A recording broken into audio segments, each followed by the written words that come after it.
ada 5 hal, 5 perkara yang dianjurkan untuk disegerakan. Andaikan kita tergesa-gesa dalam 5 hal itu, bukan dari setan. Andaikan kita bersegera dalam 5 hal itu, bukan dari setan. Bahkan Imam An-Nawawi Al-Bantani dalam kitab Nasaihul Ibad, beliau juga menuliskan, apa kata beliau? Tergesa-gesa dari setan, kata beliau, jauhilah kecuali dalam 5 perkara. Dan tergesa-gesa atau bersegera dalam 5 perkara itu justru sunnah Rasulullah Sallallahu Alaihi Wasallam. Artinya apa Bapak Ibu? Bersegera dalam 5 hal. Andaikan kita tergesa-gesa, andaikan kita bersegera dalam 5 hal itu justru sunnah Rasul. Kalau disebut sunnah, pasti di dalamnya banyak kebaikan. Atau dengan kesimpulan, terhadap yang 5 perkara itu tidak perlu kita berpikir panjang, langsung saja disagirokan. Sunnah, kata beliau. Apa yang 5 hal disunahkan untuk disegerakan? Yang pertama disunahkan bersegera untuk memberi jamuan kepada tamu.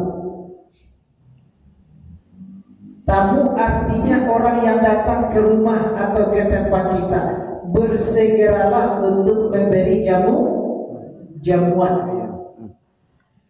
Makna jamuan di situ bisa dalam bentuk memberikan makanan, bisa dalam bentuk memberikan minuman, bisa dalam bentuk memberikan tempat, memberikan fasilitas, memberikan pelayanan. Kalau datang tamu, bersegeralah untuk memberikan layanan terbaik kepada tamu. Jadi secara adab kita diajarkan, Rasulullah bersabda, "Man kana yu'minu billahi wal yawmil akhir falyukrim dhaifahu." Barang siapa yang mengatakan beriman kepada Allah, beriman kepada hari akhir, muliakanlah tamu, kata Rasulullah. Artinya apa Bapak Ibu? Jangan dulu kita mengaku-ngaku beriman. Saya beriman kepada Allah, saya beriman kepada Rasul. Jangan dulu kita mengaku beriman kalau kita belum mampu memuliakan tamu. Bagaimana adabnya memuliakan tamu? 1, ketika tamu datang, bukakan pintu dan dipersilakan masuk. Kalau kita biasanya Bapak Ibu, ketika tiba tamu bertanya dulu, apa maksud, kabar. Kalau ditanya lo apa maksud kedatangan tamu, bisa sejam tamu itu di depan pintu. Tapi kalau kita tak tahu siapa tamu, biasanya kan kita biasa bertanya, Assalamualaikum, kata tamu, Waalaikumsalam, apa siapa ya? Jawab apa itu? Ambo dari kantor wali nagari, ada yang ingin disampaikan. Kalaulah mau itu orang yang datang menyampaikan, tak perlu panjang lebar di depan pintu, langsung saja dipersilakan masuk. Lah masuk tamu tadi ba'alai, adanya dipersilakan duduk. Kok rumah kita biasa tak babantangan tikar, nek datang tamu gambangan tikar. Tapi kalau di rumah kita lah didesain, ada ruangan tamu, ada kursi je meja tamu. Berarti kita persilakan tamu duduk di kursi di tampilnya tadi. Ada sebagian rumah yang betul-betul yang sudah disiapkan dari awal, didesain dari awal. Ada di rumah itu namanya ruangan tamu. Berarti kita memfasilitasi membuat tamu nyaman senyaman-nyamannya di ruangan itu. Jadi kalau kita mau beli rumah, ya awallah dirancang di mana dapurnya, di mana kamar mandinya, di mana ruangan tamunya, di mana kamar tidurnya. Kalau itu ruangan tamu, setiap tamu yang datang bawalah ke ruangannya. Tidak di pintu saja, atau di dapur saja. Dapur itu namanya ruangan dapur, dan tamu jago ada ruangan. Ketika lah dipersilahkan masuk, bagaimana lagi adabnya? Baca itu kita lagi. Alun bapak, ikulah yang disunahkan di sigirokan tadi. Bersegeralah untuk menghidangkan, menjamu, ditangahkan air, dikatangahkan makanan kalau ada. Kalaulah dikatangahkan air, ketika kita persilahkan tamu untuk minum, ketika tamu itu minum, alhamdulillah, tidak minum pun tamu tidak masalah, tapi air yang dikatangahkan. Iku na najok terlumpuhkan bapak. Mau talah jo tamu tu sejam, 2 jam, 3 jam. Lah karya tenggorokannya.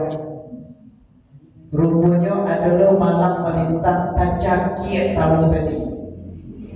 Dicari air di buku dah aduh, dicari ke belakang di dapur tidak dulu aduh. Lah payah mencari air kiranya tamu lah mati je taruh. Kau sampailah tamu itu mati. Siapa kabar tanggung jawab baik. Ya gitu tuan rumah. Sebab hadis Nabi segera hidangkan katanya. Agih tamu itu minuman, agih makanan. Persoalan yang tidak minum itu persoalan tamu. Ketika lah selesai tamu itu dengan maksud dan tujuannya, nak balik tamu itu nak pulang, adabnya iringilah kepergian tamu itu. Minimal kita iringi sampai ke pintu. Balik minimal sampai ke pintu, Bapak Ibu. Ada orang rumahnya kadang banyak pintu-pintunya. Di ruangan tamu tadi jauh ke dalam, bawa tamu ke dalam, baru keluar nak tentu jalan pulang. Entah di kalitaan pulang, entah di kekenyangan, tak tentu jalan pulang. Putar-putar dalam rumah. Jadi iringi sampai ke pintu, Bapak. Ada lo basa-basi namanya. Basa-basi namanya. Lah kamu pulang tak mulai baru di basuhan makan jadi. Makan lupa. Lah sejam di rumah tak apa basuhan tadi. Lah kamu pulang lain. Baru takkan apa? Tak makan lagi. Aiko yo baik benar. Iyo benar jeki. Lah kapai tamu baru dikasih ditawarkan makannya. Jadi kita iringi sampai ke pintu Bapak Ibu. Bahkan adab itu tidak sampai ke pintu sejodoh. Kalau tamu itu punya kendaraan sampai naik ke atas kendaraan, atau sampai tamu itu keluar dari gerbang rumah kita, balik sampai ke gerbang Bapak Ibu. Kadang-kadang di rumah kita adalah penjago galang loh. Siapa yang lewat di salahnya kok kadi giginya biko. Dan sampai-sampai tamu itu tidak bisa sampai pulang. Lah masuk ke rumah kita tak bawa dia pulang. Kiranya penjaga di rumah kita sangat dahsyat. Jadi Bapak Ibu jemaah yang dimuliakan Allah, melayani tamu sebegitunya Rasulullah mengatur dalam adab-adab. Bahkan tidak sebatas melayani, bersegeralah dalam memberikan hidangan atau pelayanan itu kepada tamu. Bersegera. Kenapa sebegitunya kita harus memuliakan tamu Bapak Ibu? Karena tidak terlepas dari kebaikan-kebaikan yang banyak dengan kedatangan tamu itu. Dalam hadis 3 hal utama dengan kedatangan tamu, sehingga tamu itu pantas dan wajar untuk dimuliakan. Apa kebaikan pertama dengan kedatangan tamu? Kata Rasulullah, rumah yang didatangi tamu menjadi sebab rumah dan seisinya diberkahi Allah. Bahkan rumah yang berkah. Kalau di rumah itu ada ayah, ibu, anak, cucu, menantu, ketika keluarga itu akur saja di dalam rumah itu, ketika keluarga itu merasakan ketenangan dalam rumah itu, kedamaian, merasa rumah itu sebagai tempat perlindungan dari panas, dari hujan. Ketika itu yang dirasakan oleh ahlul bait, orang yang punya rumah, dalam rumah itu namanya rumah yang diberkahi. Kalau Rasulullah bersabda baiti jannati, kata Rasulullah, rumahku surgaku. Surga itu dilambangkan dengan kenikmatan dan kesenangan. Nikmatnya surga, mala ainun ra'at wala uzunun sami'at, mata belum pernah melihat, telinga belum pernah mendengar, bahkan belum pernah terdetik dalam hati manusia alangkah indah dan nikmatnya di dalam surga. Rasul mengatakan baiti jannati, rumahku adalah surgaku, berarti rumah yang penuh berkah di dalamnya. Banyak kebaikan di dalam rumah itu. Jadi kalau ingin mendapatkan rumah yang penuh berkah, salah satunya rumah yang siap untuk kedatangan tamu. Tapi disayangkan Bapak Ibu, ada rumah-rumah yang tidak siap kedatangan tamu. Apa contoh rumah yang tidak akan didatangi tamu?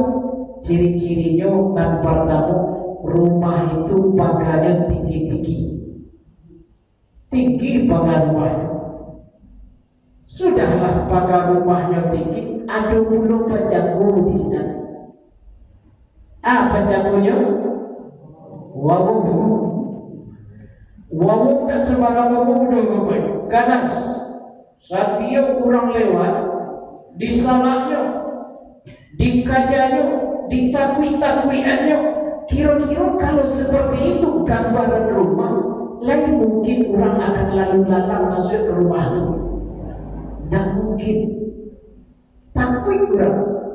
Jadi orang akan datang bertamu. Padahal kata Rasulullah, rumah yang didatangi tamu menjadi sebab rumah itu diberkahi Allah. Itu keutamaan kebaikan pertama.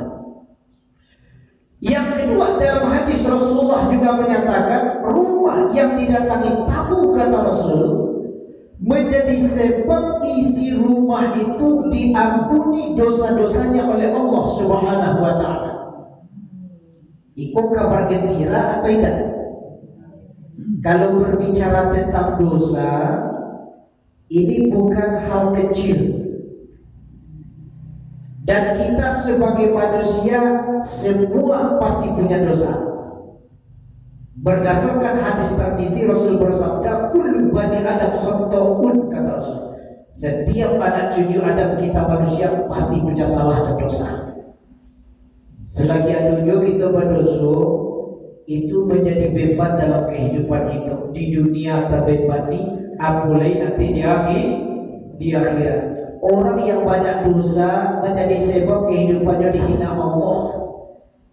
Di dunia hina, apalagi di akhirat. Semakin banyak dosa kita, semakin rendah kedudukan kita di hadapan Allah, bahkan di hadapan manusia. Kabar gembiranya, dengan rumah yang didatangi tamu menjadi sebab dosa-dosa kita yang ada di rumah itu digugurkan Allah. Sebuah kabar gembira, sebuah berita besar. Kalau ingin dosa digugurkan oleh Allah, bukakan rumah siap untuk kedatangan. Bapak Ibu jemaah yang dimuliakan Allah. Yang ketiga, kebaikan dengan kedatangan tamu disaksikan sendiri dengan mata kepala Rasulullah. Rasulullah di rumah, datang tamu. Ketika tamu telah selesai yang urusannya, lah keluar dari rumah. Nampak dek Nabi berbagai macam binatang berbisa keluar dari rumah itu mengiringi kepergian tamu. Jadi di rumah kita tak tahu binatang A dan ada di dalamnya. Dan manusia ada, jin ada dulu, binatang ada dulu. Nan elok ada, nan buruk pun juga. Aduh, ketika kamu datang, lah selesai keluar dari rumah, berbagai macam binatang berbahaya keluar mengiringi kepergian tamu. Makanya jangan heran Bapak Ibu, rumah yang sering didatangi tamu, orang rumah itu lebih sehat. Secara fisik sehat, apalagi secara mental. Sebab orang yang sering kedatangan tamu kok lah terlatih jiwa, hati, pikiran. Kalau orang telah terbiasa kedatangan tamu, hatinya kok lah terbiasa terlatih, lapang hatinya. Dan pikiran kok lah terbiasa berpikir berhusnuzon, elok prasangka. Tapi ada orang yang tidak terbiasa kedatangan tamu, dan hatinya itu samping. Ada orang mengistilahkan kalam samping. Rumah dah lapang, tapi kalau hati dan samping dan rumah itu terasa ketek, samping itu terasa rumah. Jadi jangan heran Bapak Ibu, rumah yang sering kedatangan tamu, carilah orang di rumah itu lebih sehat, fisiknya sehat, mentalnya sehat. Sebab secara fisik binatang-binatang, kerusakan, keburukan dengan kuasa Allah berasihan. Secara mental dengan terlatih, terbiasa kedatangan tamu, lah terbiasa berpikir yang husnuzon. Sebab kebanyakan orang sakit ada juga dilatar belakangi dari pikiran-pikiran yang tak berasihan, berprasangka buruk saja. Ketika ada orang datang, Assalamualaikum, jawaban kita, dan mulut lain menjawab Waalaikumsalam, dan hati mengecek. Kata hati gitu, bagaimana lah Pak aku datang, minta lo nggak? Itu kan prasangka buruk. Ada kan biasanya kan salah di kita. Ketika tamu datang, Assalamualaikum, makasih dulu. Gitu kan. Tamu mengucapkan Assalamualaikum, kita menjawab makasih dulu. Mungkin dia lah tahu tamu kau datang, mungkin dia minta-minta. Tapi adabnya tak seperti itu. Ketika dia datang, kalau dia mengucapkan salam, adabnya jawab salam. Bahkan mengucapkan salam bagi si pengucap sunnah, bagi kita dapat jawab hukumnya malahan wajib. Kalau tak dijawab berdosa. Tapi kita biasa tak menjawab, langsung ke inti. Assalamualaikum, terima kasih dulu. Kan tak sesuai jawaban. Maaf dulu. Yang mengucapkan salam, kita mengucapkan maaf dulu. Hubungannya tak ada. Kalau salam, balik salamnya. Bapak Ibu jemaah yang dimuliakan Allah. Jadi yang pertama yang disegerakan itu adalah bersegeralah dalam menghidangkan atau menjamu kedatangan tamu. Kok ada tamu yang jauh datang? Itu ada di Ladang Laweh, keluarga kita ada di Medan, ada di Pekanbaru. Sekali-sekali pulang datang ke rumah kita. Berarti status orang itu di waktu itu adalah sebagai tamu. Kalau nyoba nginap di rumah kita, sediakan tamu lalu. Kalau nyoba malam bahari di rumah kita, tiba waktu makannya lagi makan. Barangkali disunahkan melayani secara maksimal itu sunnahnya selama 3 hari. Lalu awak tamu lalu makan, awak tamu makan selama 3 hari. Kalau lah lewat 3 hari, jangan sampai usia. Artinya kewajiban itu tidak lain. Kok tidak dia makan tak ada usul lain, itulah kira-kira. Kok kan usia kasaban. Kalau orang lain, mungkin kok keluarga jangan. Ada orang datang entah dari mana kataku saja ke rumah awak, lah 3 hari, lah masuk lo ke di rumah juga baru. Nah, kita kan yang makan tidak salahnya. Jadi sunnahnya kalau tamu tuba malam maksimal dalam adabnya 3 hari. Bapak Ibu jemaah yang dimuliakan Allah.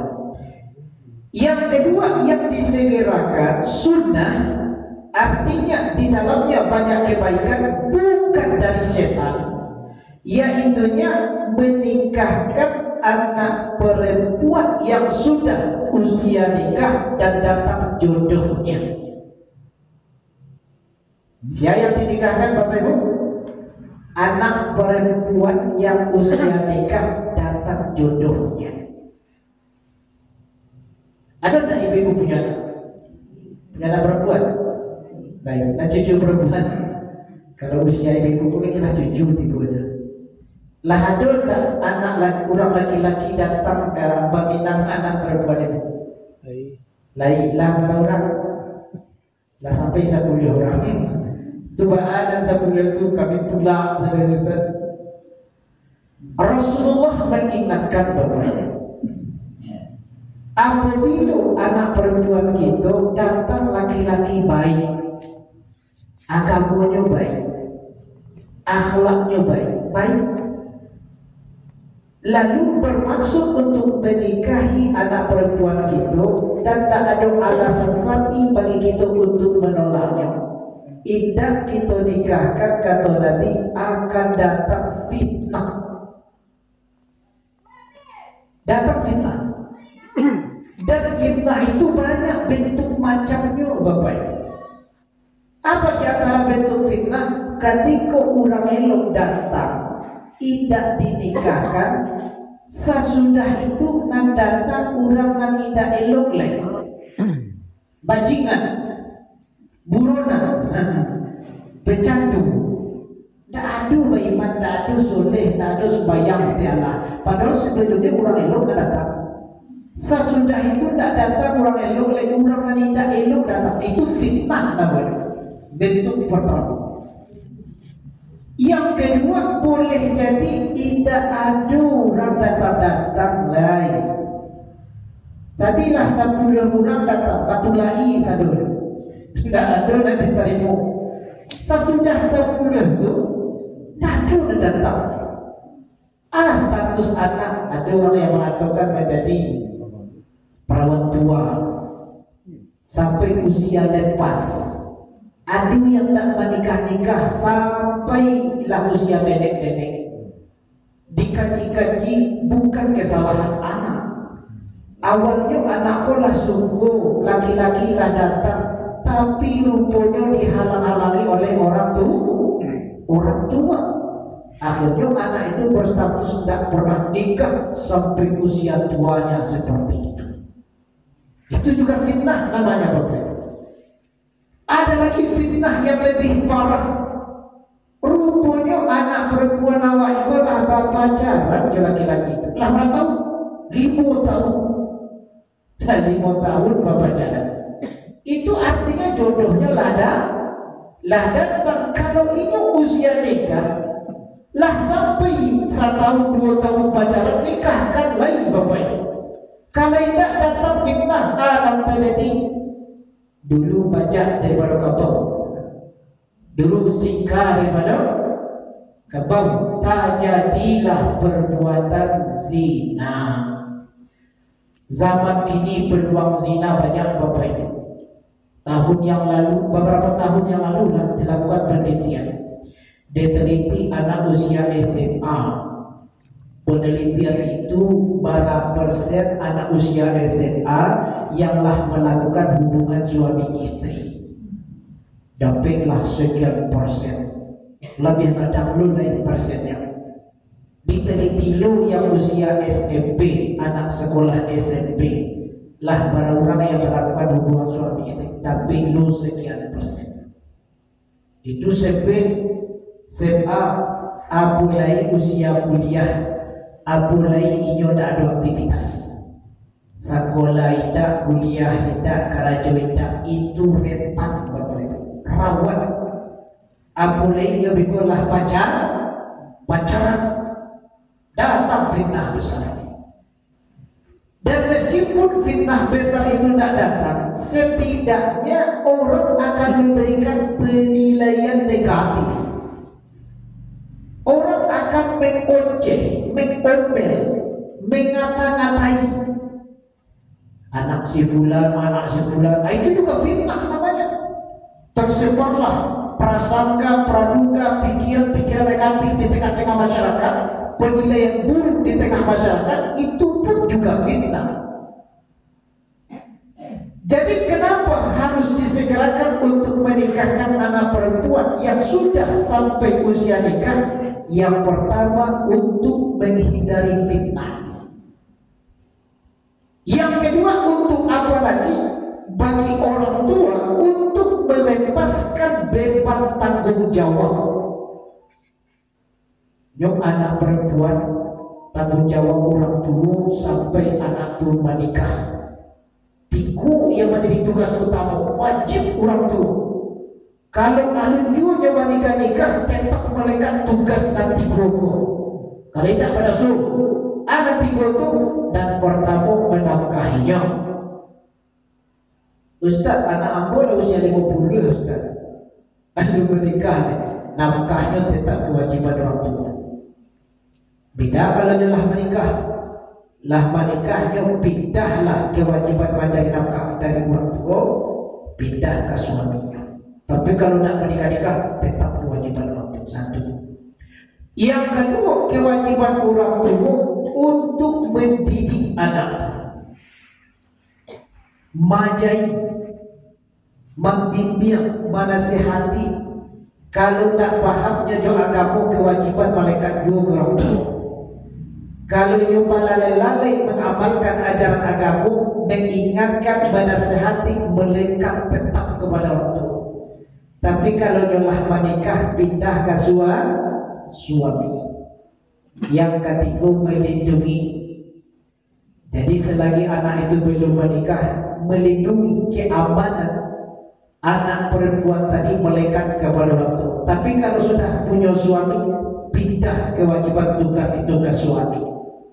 Jadi kalau ditanya oleh Bapak Ibu, karena itu sebuah beban tanggung jawab, ibu-ibu kalau ada beban, inginnya beban itu capek di lapehan atau balamu-lamu dengan beban itu. Sagiro. Ada orang bawa beban dari atas ke bawah, inyo ingin capek beban itu di lapehan. Karena tak ada yang nyaman, tak ada yang merasa enak dengan kategori beban. Jadi selagi anak itu belum nikah, beban itu tetap di atas pundak kedua orang tuanya. Semakin disegerakan, semakin baik.